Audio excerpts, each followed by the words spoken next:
Beni duyabiliyor mu? Evet. Peki. Welcome to the sixth and last academic seminar of the spring term. Today we are hosting Professor Feyza Çorapçı from Boğaziçi University Psychology Department. The title of her talk is Istanbul. Nihal'cim sesini kapattım. The title of her talk is Istanbul 95, an early childhood initiative to support families and infant mental health. The floor is yours, hocam. Thank you very much. Thank you.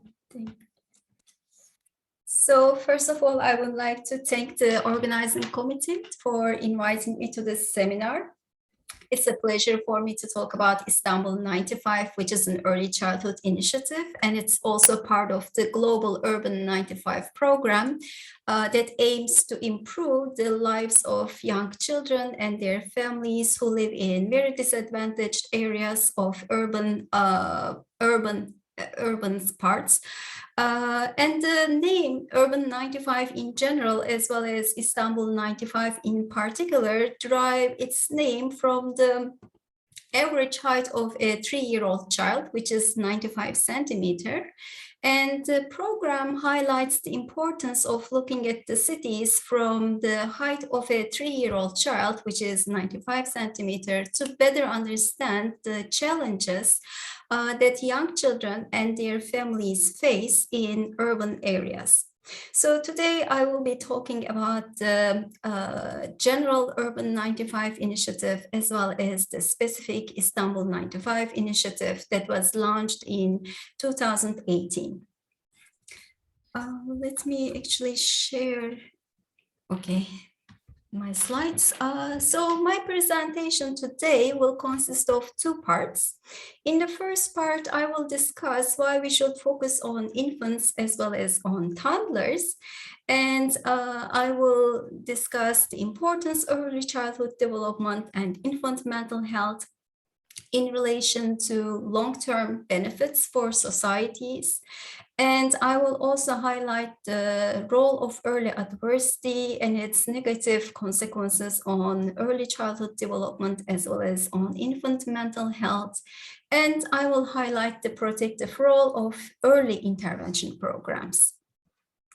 In the second part of my presentation, I will switch to a multi-sectorial early intervention program, which is the Global Urban 95 initiative by Bernard van Leer Foundation, which is a Dutch independent foundation that works to improve the well-being of disadvantaged children all around the world. And then I will shift gears to Istanbul 95, and I will be talking about the 3 components of Istanbul 95, which involves a neighborhood mapping project by TESEV and Kadir Has University Istanbul Studies Center to locate the most disadvantaged families in Istanbul. A home visitation program that we have developed and evaluated at Boğaziçi University by the Center of Psychological Research and Services, and in collaboration with Psychology Department and Educational Sciences Department faculty members, whom I will acknowledge soon. And Istanbul 95 also included a public space arrangement to transform disadvantaged public areas in Istanbul into more safe and playful areas for infants, toddlers, as well as for their families. And these public space projects were undertaken by Superpool architects. So I would like to start out why we should focus on infants and toddlers in cities. First of all, the first 3 years of life represent a time of great promise as well as a rapid change. Children develop very rapidly in the first 3 years of life, the abilities to experience, express, as well as regulate a variety of emotions. And during this time period, children also learn to form close and secure relationships and to attain close attachments. Furthermore, children explore the environment, and the exploration gives them opportunities to play, to discover, to imagine, to create, and to learn multiple new things.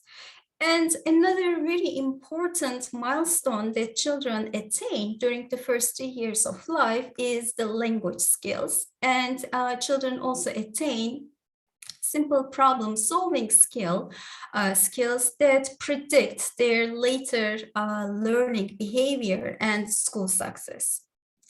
So infant mental health refers to how well a child develops socially, emotionally, as well as cognitively from birth until the age of 3.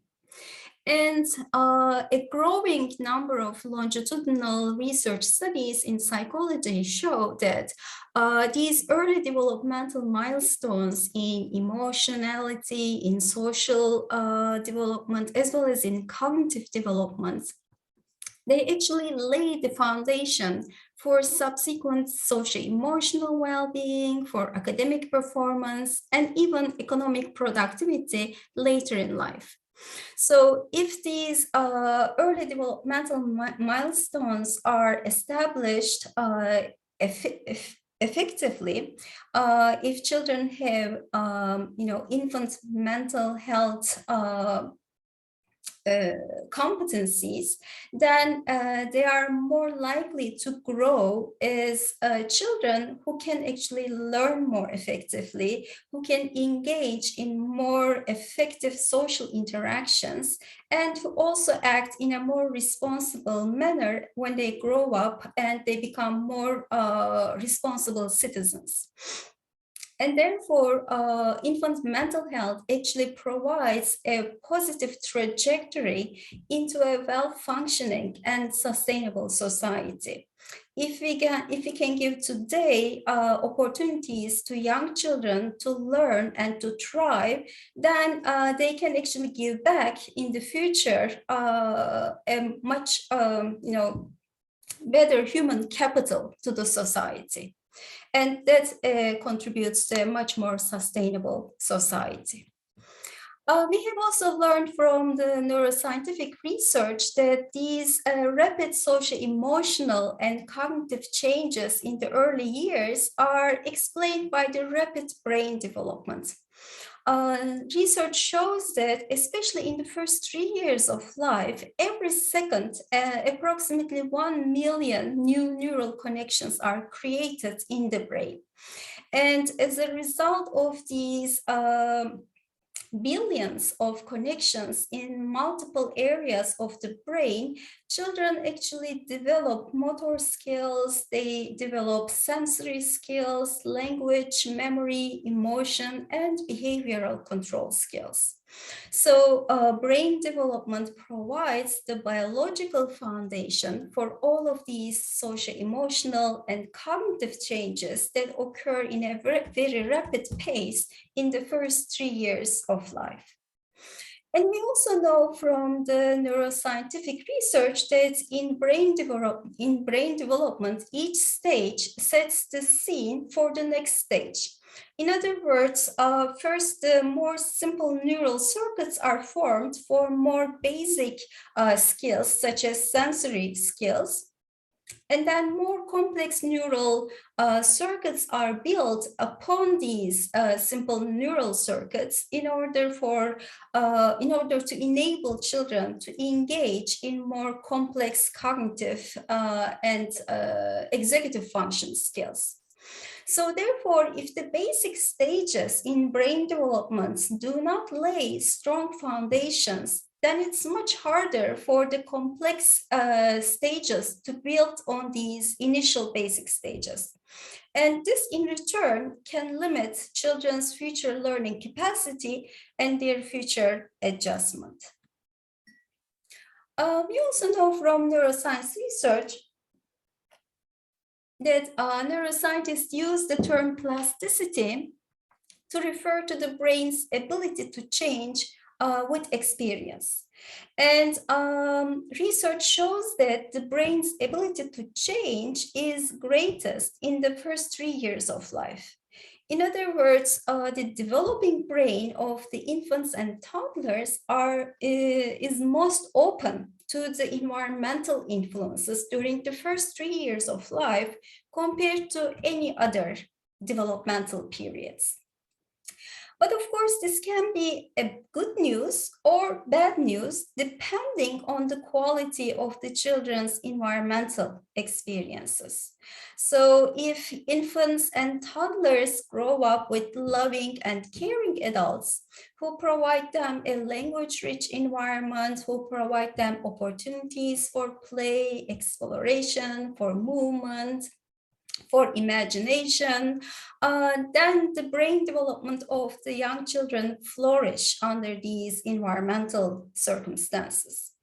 However, when children grow up under disadvantaged conditions that start early and that also continue for a long time, in other words, under the early and chronic conditions of adverse situations such as chronic poverty, children are unfortunately exposed to many risk factors, such as they are neglected by their caregivers, they are exposed to interparental violence, or the children are physically or emotionally abused.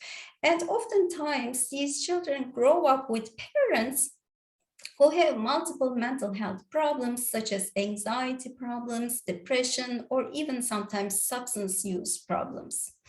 So when children live under high stressful conditions, then their body's stress response system is all the time on high alert. And there is an increased production of the cortisol stress hormones. And this elevated levels of cortisol hormone can actually disrupt the building of the brain neural circuits, and this can actually limit the potential of the brain growth.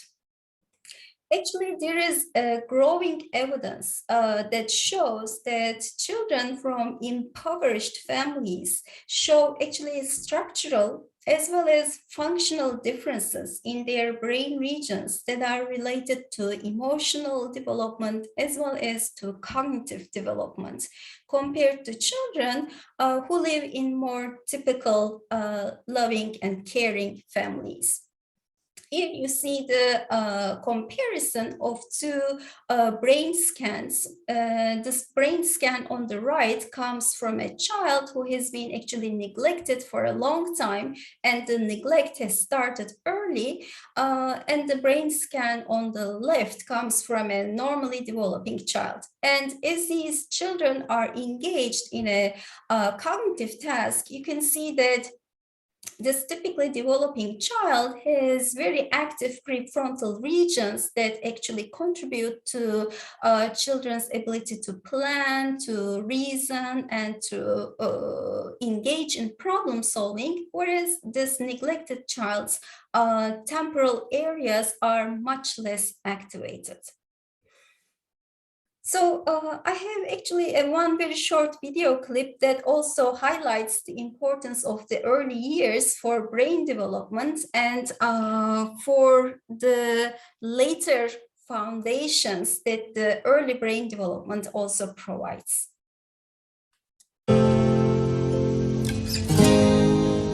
The brain never stops developing until you die. If you're 100 years old, and you learn something that you didn't know before, your brain makes new connections if you remember it the next day, right? But the most rapid period of brain development is in the first few years. But because it's so rapid and because it builds the foundation, that's why it's so important. Because everything that follows has to build on that foundation made in the first few years. So if you have a house that has a weak foundation or poor wiring in the beginning, and then you want to remodel, so you bring in a contractor, kind of looks at the house and says, you know, this house wasn't built very well. When we open up the walls, maybe we're going to find bad wiring. I think there's a crack in the foundation. I think you're better off just tearing the house down and starting over. And people do that. They tell you you'll get a better house, and it actually will cost you less if you start over. Well, you can't do that with a brain. You can't kind of tear it down. You can't start over. So you have to work with what's been built in the beginning. You don't build the roof before you build the foundation. So that's the way the brain works. It builds basic circuits for simple skills first. It builds more complex circuits for more complex skills later. Different things come in at a very predictable time, just like you would plan the sequence of building a house. So when they come in, when they're built is pretty much controlled by genetics, but how they're built is controlled by experience. O que me vem à cabeça é uma imagem que é da minha infância. Sabe o que é?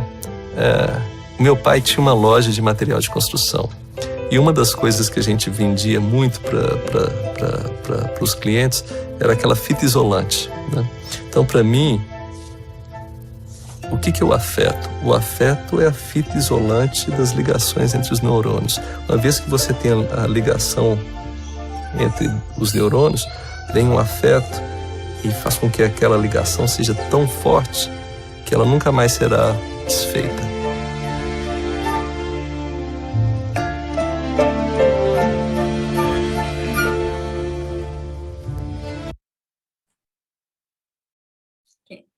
So as this video clip also makes very clear, the early experiences matter for brain development and for the overall child development. So here I would like to summarize what I have presented so far. Growing research shows that early and chronic adversity in children's lives directly as well as indirectly influences the architecture of the brain development. And both the biological risk factors as well as family, social, and contextual risk factors interact that increase the future risk for children's learning problems, behavior problems, as well as their social-emotional difficulties. And more importantly, research shows that these developmental disparities between advantaged and disadvantaged children actually emerge quite early. Even by age 2, we can find significant developmental differences between children who grow up in low SES children and children who grow up in high SES families. And as you can see in this graph, the developmental disparities actually widen over time, and it becomes a wider gap between these two groups of children with respect to their developmental skills. So a very critical question is to address these inequalities and what can be done to reduce the inequality and to promote opportunities to these disadvantaged children in order to close this developmental gap before the disparities become too large over time. And here, evidence clearly suggests that children need a good start in life. If intervention programs start early, and if intervention programs also target multiple environmental experiences for children, not only the experiences that children have at home, but also in their neighborhoods as well as in their distal communities, then these intensive and early intervention programs are more likely to prevent the consequences, the negative consequences of early adversity. And as you can also see, the developmental gaps are still small in the early years of life, and these gaps actually widen later on. And that also, points to the importance of early intervention, because interventions can be more effective when the gaps are, when the differences are small, but the interventions need to be much more intensive, and they need to be more costly if we are trying to reduce the gap that is already very wide later on in development.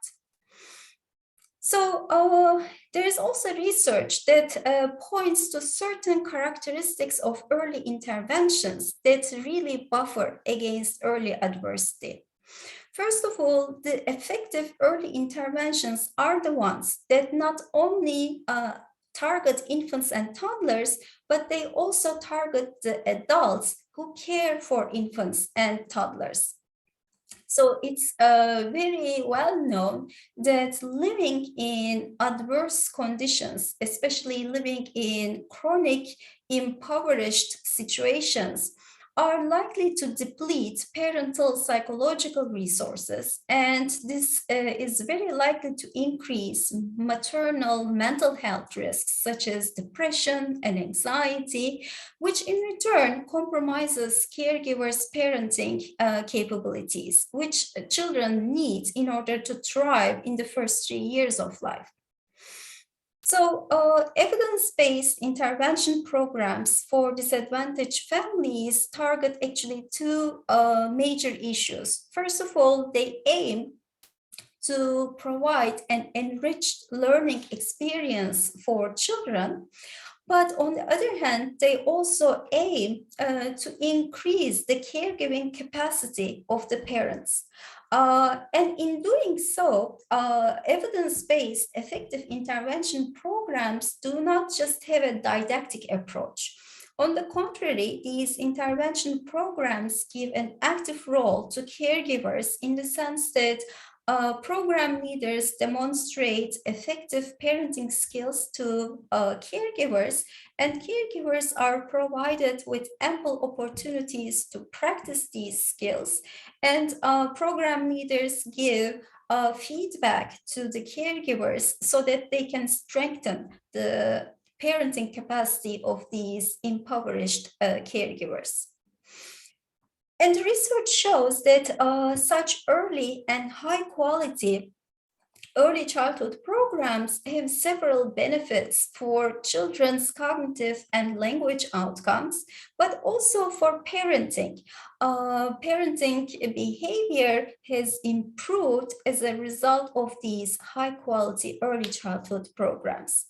And some of these programs have shown that there are long-term effects such that children continue to show positive impact of these programs into their adulthood years. And economists such as James Heckman, who won a Nobel Prize for his research on early childhood intervention programs, have shown that these programs do not only benefit children and families, but these programs also benefit the entire society. James Heckman has actually looked at many early childhood research programs, and he has found that these intervention programs benefit the community by reducing expenses for special education services. Because impoverished children or disadvantaged children who participate in early childhood programs are more likely to enter school with better cognitive and social-emotional skills. And that actually increases the chances of these children to learn much more efficiently in school. And this in return decreases for special education needs for these children, and that reduces expenses for special education services. Furthermore, children who participate in early childhood programs are actually healthier. They are physically healthier, which in return reduces healthcare expenses.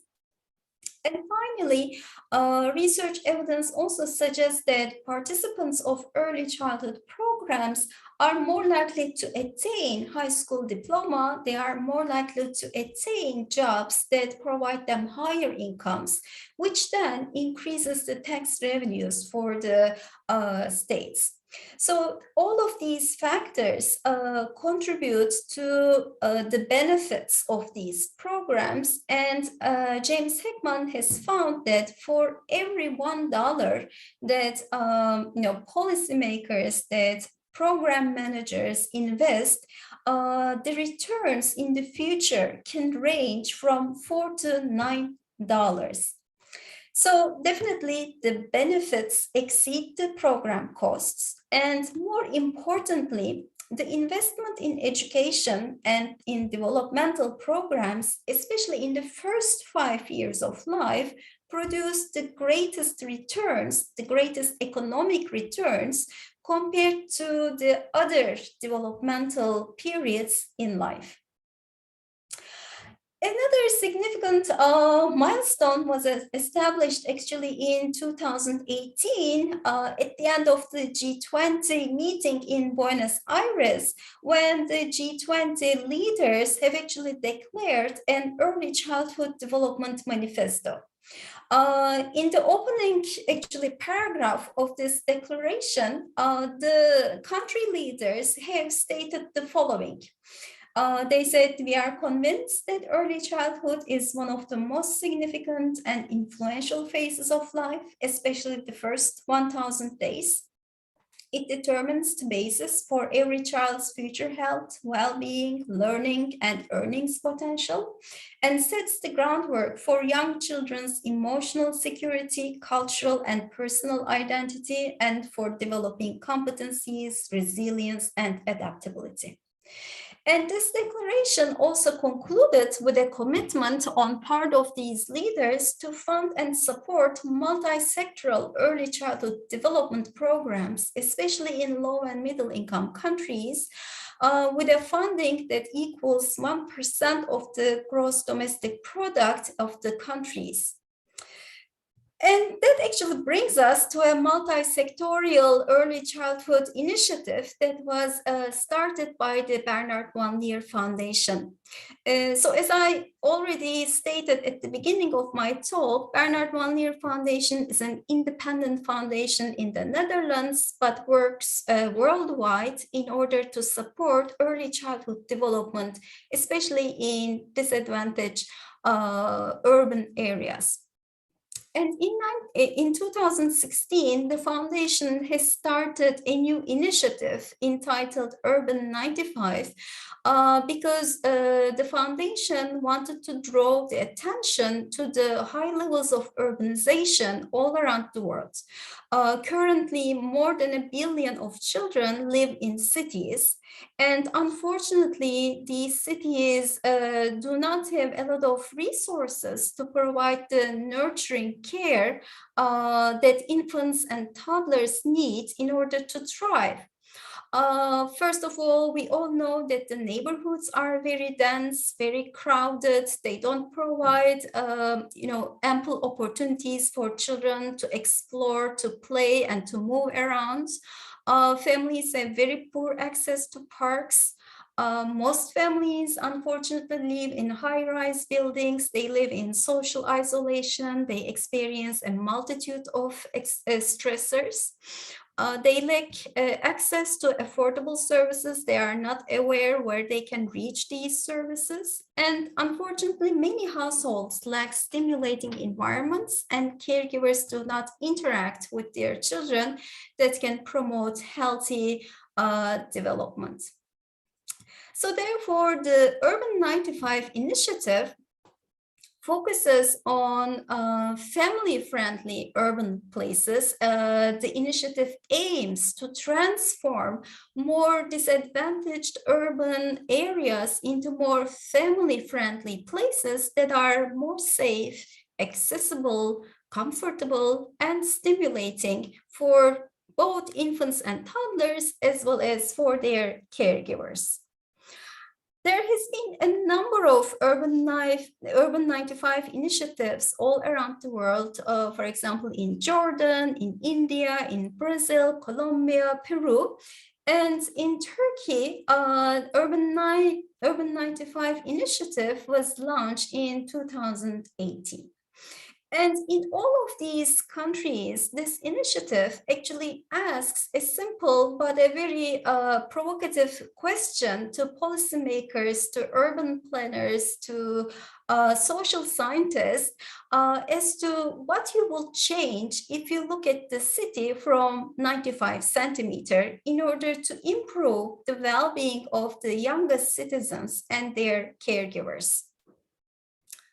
I would like to give a few examples from Colombia and from Brazil before I present Istanbul 95. For example, in Bogota, Urban 95 was launched in 2017. And as part of Bogota 95, the program implementers have identified, or they have come up with a concept of children's priority zone. They have specifically identified an anchor point, which was sometimes a daycare center, sometimes it was a healthcare center, but it was a trusted institution. And within the perimeter of this trusted institution or this anchor point, the program implementers have organized a number of cultural, social, and play events in order to bring together the community together. And they have also increased the awareness of the families living in these very disadvantaged areas about the healthy child development and what parents can do to promote the healthy child development. Another Urban 95 example is from Sao Paulo. In this Sao Paulo implementation of the Urban 95 program, the program implementers have particularly chosen a very disadvantaged community housing housing area, and they have actually transformed this public housing area into a more child-friendly space by, again, organizing a number of family events. They have organized some cultural events, some play events for children and families. And the program implementers have also noticed that when the families and when young children were more visible in these disadvantaged public areas, the safety of the neighborhoods have also increased. There was less drug dealing in these very dangerous parts of the urban slum areas, and there was also less waste. So the neighborhoods were actually more taken care of by the communities who kind of embraced a sense of ownership of their neighborhoods. And now I would like to switch gears and talk about the Istanbul 95 initiative as part of this Global Urban 95 program, which was launched in 2018. Istanbul 95 has actually three major components, which altogether brought together multiple stakeholders in order to improve the urban life of infants and toddlers, as well as their caregivers. So today I would like to talk very briefly about each of these components and highlight the major outputs that they have produced in Istanbul 95. So first of all, the first component of Istanbul 95 was the neighborhood mapping by TESEV and by Kadir Has Istanbul Studies Center.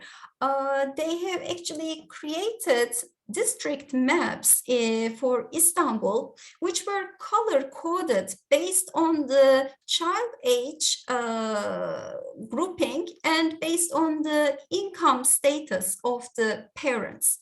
So if you look at this map of Istanbul, you can see that there are some districts which are color-coded in blue or in dark blue, and some of which have been color-coded in yellow or orange. So the areas with blue and dark blue color codes are the ones where the youngest children with the most disadvantaged families live. And the areas which are more color-coded in yellow and orange are the ones where young children live with more advantage, with families with higher income levels. So these maps have provided a data-driven decision-making tool because we have identified these tools in order to locate the most disadvantaged families living in different parts of Istanbul. And these maps, in addition, have also shown where families can have access to multiple services in cities, such as healthcare access, education access, and access to public spaces, such as where the parks and some green areas are located in the neighborhood. The second component of Istanbul 95 was a home visitation program that involved a very active parent coaching skill part as well. This home visitation program has started in prenatal period and continued throughout the first 3 years of life with bi-weekly home visits. Within the scope of Istanbul 95, a total of 400 families were visited in their homes over 3 years. And this program, this home visitation program, was implemented with the pilot district municipalities, which were Beyoğlu, Maltepe, Sarıyer, and Sultanbeyli. And here I would like to acknowledge many colleagues who contributed to the home visitation program. First of all, there was an academic team, including myself, Serra Müderrisoğlu, Hande Sart, and Nihal Yeniat, who were responsible for the home visitation program development and its impact evaluation. The economic impact research of this home visitation program was also carried out by Fikret Adaman and Burçay Erus. And Bengü Berkan has acted as a statistical consultant for us. And as I mentioned to you, our program implementers, in other words, the program home visitors of this program were the social services employees in Sultanbeyli, Maltepe, Beyoğlu, and Sarıyer district municipalities. And finally, as part of the program impact evaluation, we have also collaborated with an independent research company, Frequence Research, and also our Boğaziçi University graduate and advanced undergraduate students have helped us in the data collection. Our home visitation program has actually targeted 4 main areas. In light of previous early intervention programs, we have aimed to improve positive parenting, as well as we have aimed to increase the safety of the home environment, and we wanted to enrich the stimulating home environment qualities for low-income children. Furthermore, given the high percentage of postpartum depression in Turkey among Turkish mothers, we wanted to also target maternal mental health, and we also introduced a mental health component into our home visitation program. And finally, we also wanted to improve the healthy nutrition in the family, and we have prepared some handouts in order to increase the awareness of the families for nutrition. So, first of all, in order to fulfill our first 2 targets, we have adapted an empirically based program, which is entitled Reach Up and Learn program, into the Turkish cultural context. This is a home visitation program. This is a structured curriculum. It has playful activities appropriate for the age level of infants and toddlers. And another very important characteristic of this home visitation program that it's very cost effective because it turns everyday materials into toys, And the home visitors bring these toys into the families every time they visit the family. The home visitor demonstrates how to play with these toys in a developmentally facilitating manner. And then the home visitor lets the mom practice to play with these toys with her child. And in the presence of the mom, the home visitor provides positive feedback how the child and the mother play together. And here you can see some of these toys that our municipality workers have created based on the plastic bottles or based on some used materials. So these are some examples how cost-effective the play materials can be. In order to target the maternal mental health during the first 6 months after the baby's birth, the home visitors have used a very light touch psychoeducational approach to empower the mothers. They have used the Thinking Healthy program published by the World Health Organization. By using very simple picture cards, the home visitors have discussed some common childcare problems, and they have encouraged how parents can engage in self-care, how they can activate social support network in order to better manage childcare difficulties. And as I mentioned to you, in order to improve the mother's healthy feeding of their children, we have provided them with handouts at the end of each home visit, which gave key messages on nutrition. And these key messages were based on the guidelines of the Ministry of Health as well as UNICEF guidelines. So here you see some of these examples. The home visitors have been trained very extensively by the academic team at Boğaziçi University prior to the home visitation program implementation. And then the recruitment process has started. We have recruited by contacting a lot of healthcare clinics, community centers, schools, daycare, neighborhood representatives, religious leaders, and we were able to recruit about 400 families. So each visit lasted about half an hour. The home visitor first reviewed the last 2 weeks with the mother, then she introduced the Thinking Healthy card to the mother, then she has introduced different games that the mother and the baby played together, and the home visitor provided feedback, and then the home visitor read the handout to give the key messages, and then the visit has concluded with a song that the home visitor and the mother has sung to the baby.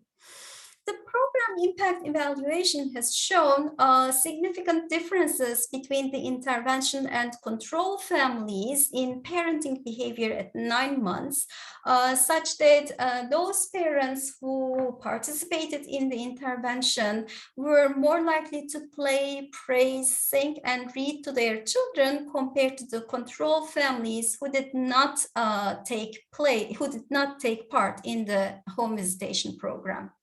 We have also collected observational data in our research laboratory at 12 months, and we have seen that in the research laboratory during free play, intervention mothers were more likely to follow their children's lead. They were more likely to respect their children's preferences in free play compared to the control group.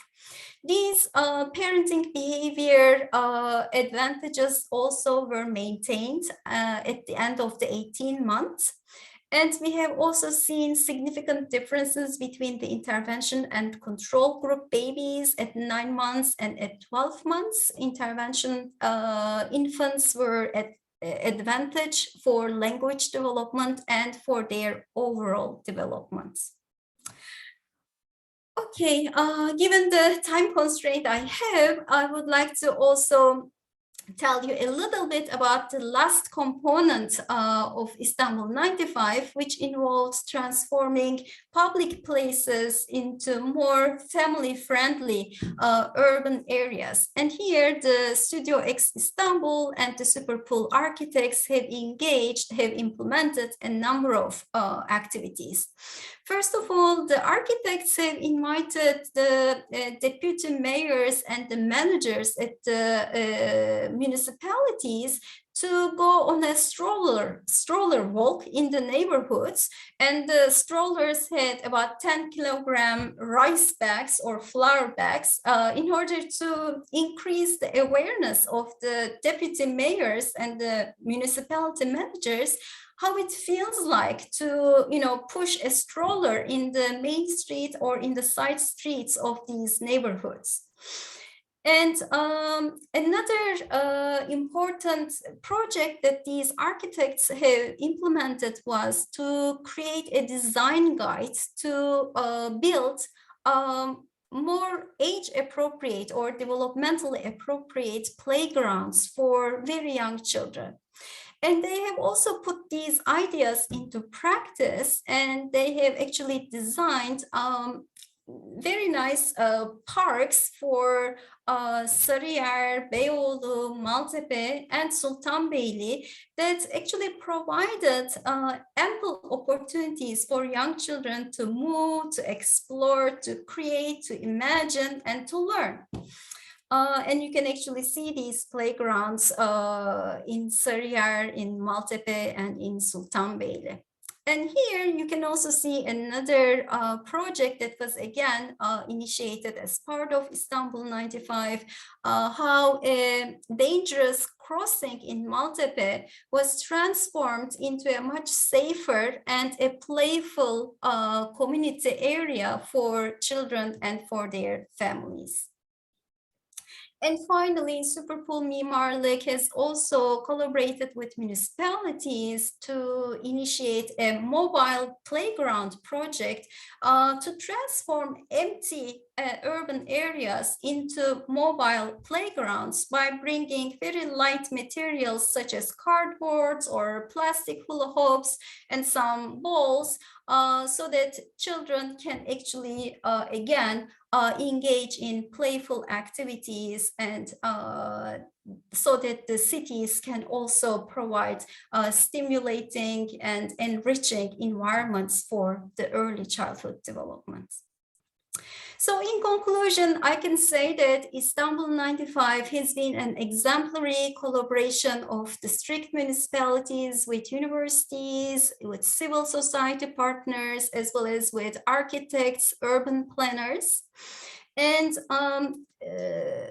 of course, municipalities have child services, but most of these services for children and families are more geared towards older children. And for the first time with Istanbul 95, there was more emphasis on the capacity building within the local government to offer services to the very young citizens of the cities and their caregivers. And these services were not just limited in the public spaces, but we also offered them services within their home environments by also providing them parenting coaching programs.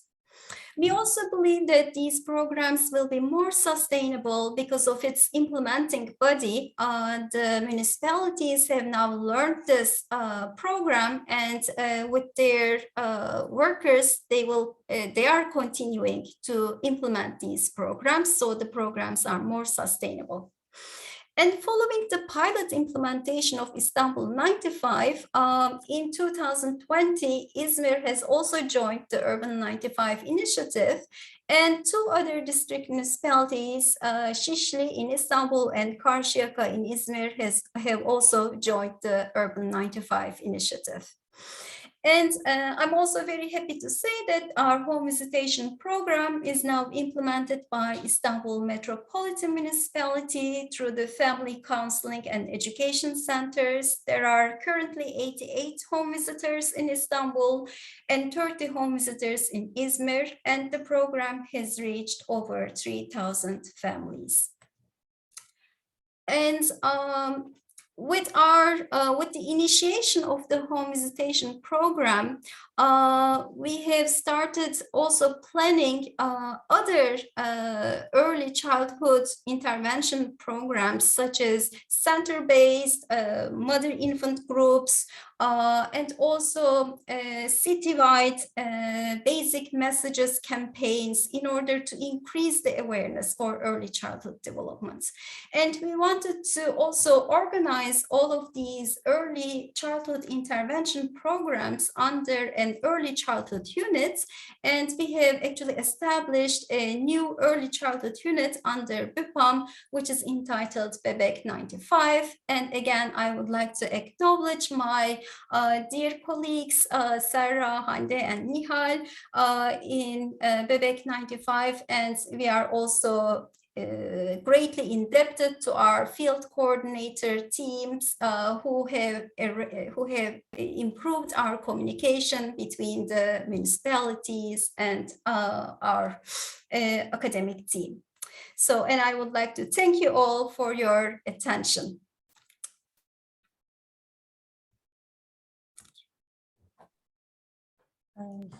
Thank you, Feyza Hocam. Can you hear me?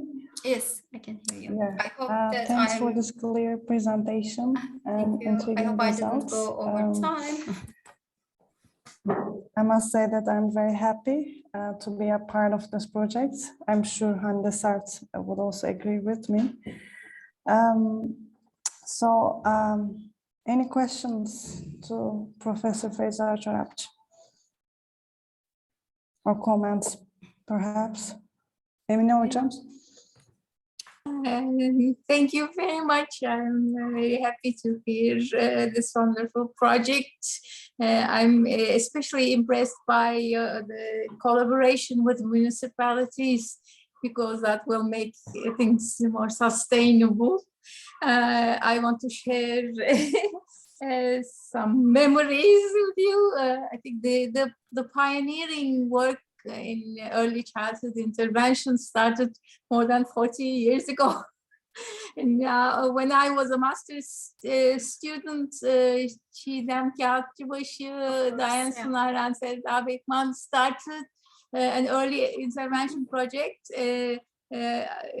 Some of my friends, we were at the education sciences program. They were more interested in early childhood, and they were volunteers and home visitors. The project that started at Zeytinburnu district at the time, it was and I remembered all those your presentation about home visits. They had a wonderful program, and the results of that study were very impressive, as I remember. So that brought me back way back when I was a young student here. So it's deja vu. Yeah, I think one difference. Yeah, it's again a wonderful project. I congratulate you all. I'm very happy to hear about that. Thank you very much. Thank you very much. I think one difference between the AÇEV projects and our current projects is the age group that we are targeting. We are targeting the first 3 years of life, whereas most of the AÇEV projects have targeted preschoolers and older children. So in that respect, I think the Urban 95 programs in Turkey are also filling a gap with respect to that major age group. But you are right, Çiğdem Kağıtçıbaşı has paved the way for us to start early intervention programs for children. We are deeply indebted to her.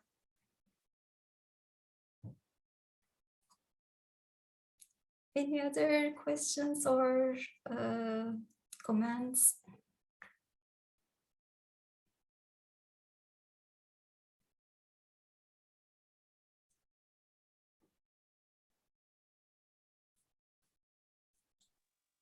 Maybe I will add a few things related with our project. Thank you for the organization, by the way. I think this is a kind of landmark of our faculty. So we're coming together and sharing the experience plus research and certain collaboration, of course.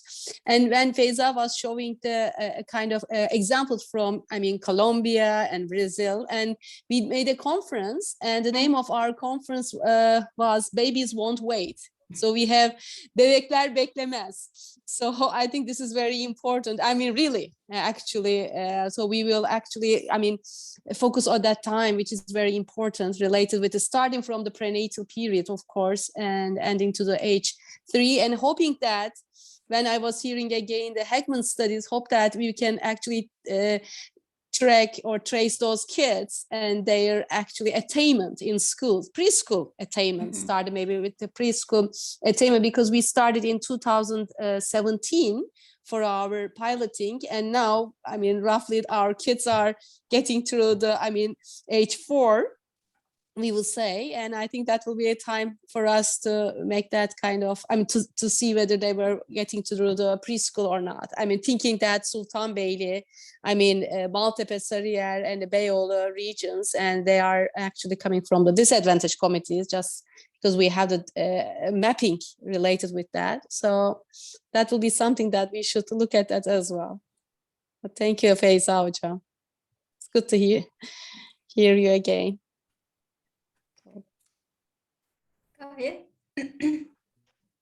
Thank you again for the great presentation. I love that you work with multiple disciplines and the municipalities as well. And I'm not directly familiar with the age group, so my question may not make sense. So sorry about that for the beginning.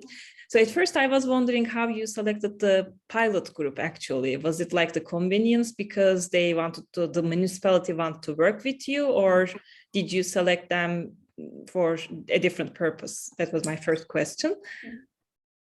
Okay, that's a wonderful question. Due to the time limitation, I couldn't give too much detail about the methodology of the program impact evaluation. It was a quasi-experimental design. Unfortunately, we were not able to randomly assign families into intervention and control groups because, as you have stated, the families were recruited as a convenient samples. The families who volunteered to participate in the intervention were actually taken into the intervention program.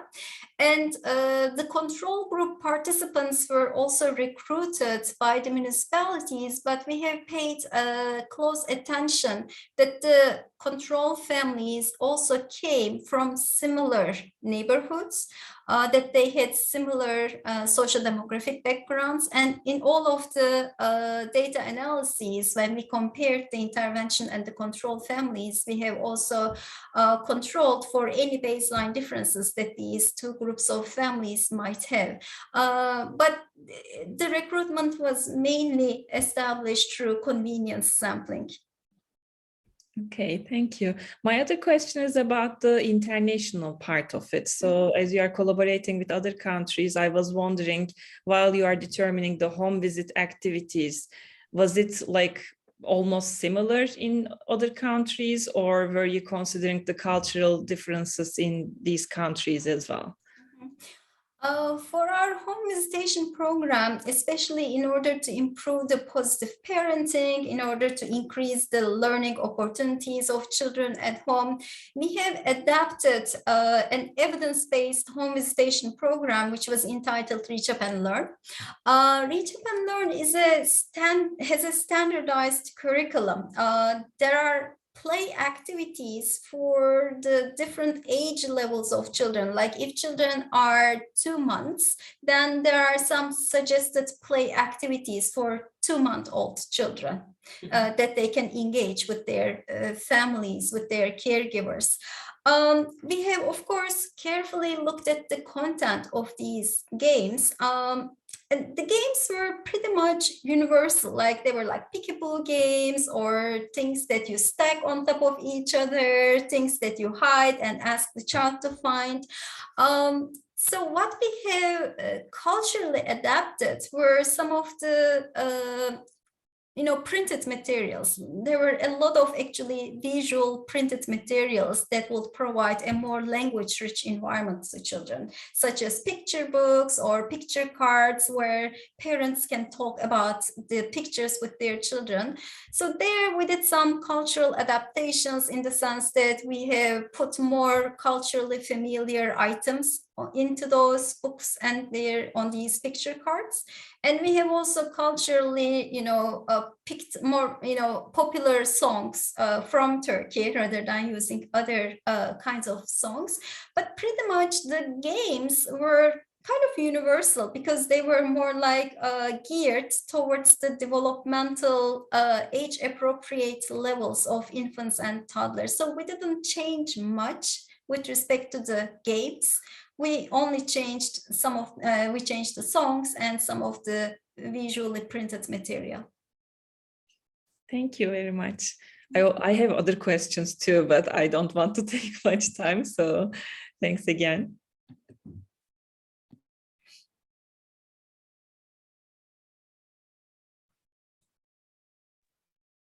Any other questions?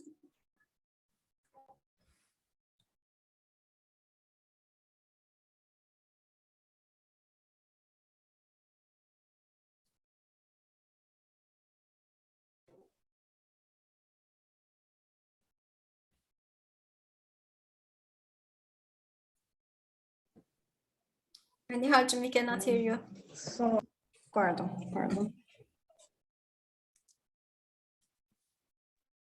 Can you hear me now? Yes. Okay. If there's no other questions, I would like to thank Feyza Çorapçı. And thank you all for joining us in the seminar. This was the last seminar of the spring term. Hope to see you all in the future seminars of the Faculty of Education. Thank you. Thank you. Bye bye. Çok teşekkürler. İyi hafta sonu herkese. İyi Sağ hafta olasın sonları. Feyzacığım.